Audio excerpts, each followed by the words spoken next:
সব বেঈমান খাইতেছে কিনা দুনিয়া। তো আল্লাহ তাআলা বলে কুলু ওয়া তামাত্তাউ কালিলান, এই নাফরমান কিছু সময়ের জন্য দুনিয়ার মধ্যে খা, ভোগ কর, ইন্নাকুম মুজরিমুন, কিন্তু মনে রাখিস তুই কিন্তু নাফরমান, তুই কিন্তু পাপী, আমি কিন্তু তোরে ছাড়বো না।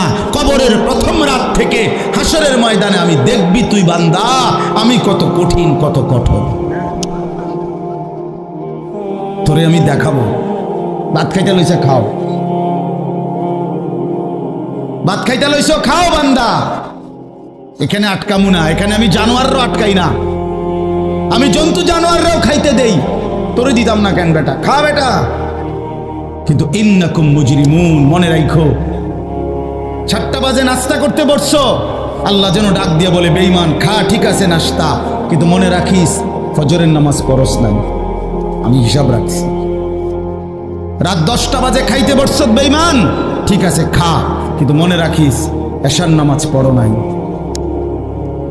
ঘর করলা, ফার্নিচার বানাইলা, ঠিক আছে থাকো, তো মনে রাখো এগুলো সুদের টাকা, এগুলা কাস্টমারের ঠকাইয়া মিথ্যা বইলা ওজনে কম দিয়া ওই টাকা আমি জানি, আমি বান্দা দেখব।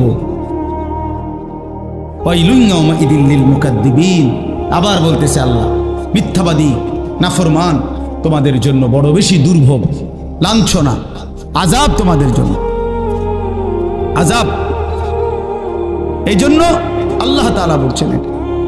এরপরে আবার বলে দেখেন ওয়া ইযা কিলা লাহুমুর কাউ লা ইয়ারকাউন, এই ছেলেরা তোমরা সবাই শোনো, আল্লাহ তাআলা আবারও বলতেছে সমস্ত মিথ্যাবাদী নাফরমান তোমাদের জন্য হাসরের ময়দানে কেন লাঞ্ছনা হবে, এর প্রধান কারণ ওয়া ইযা কিলা লাহুমুর কাউ লা ইয়ারকাউন, যখনই বলা হতো নামাজ পড়তে, যখনই বলা হতো রুকু করতে, যখনই বলা হতো সেজদা দিতে, লা ইয়ারকাউন, আল্লাহ তাআলা বলেন সে রুকু করে না, সেজদা দেয় না, নামাজ পড়ে না, নামাজ পড়ে না। আল্লাহ বলেন আমি এতবার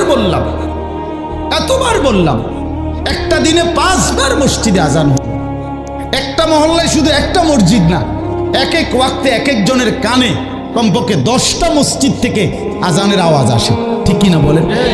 কি রে বান্দা এত শক্ত হইলি কেমনে বান্দা, আমার এত বড় আসমান ও জমিন দিয়া, এত বড় কায়নাত দিয়ে বান্দা আমি তোকে লালন পালন করলাম, বিনিময়ে তুমি একটা সেজদাও দিলা না।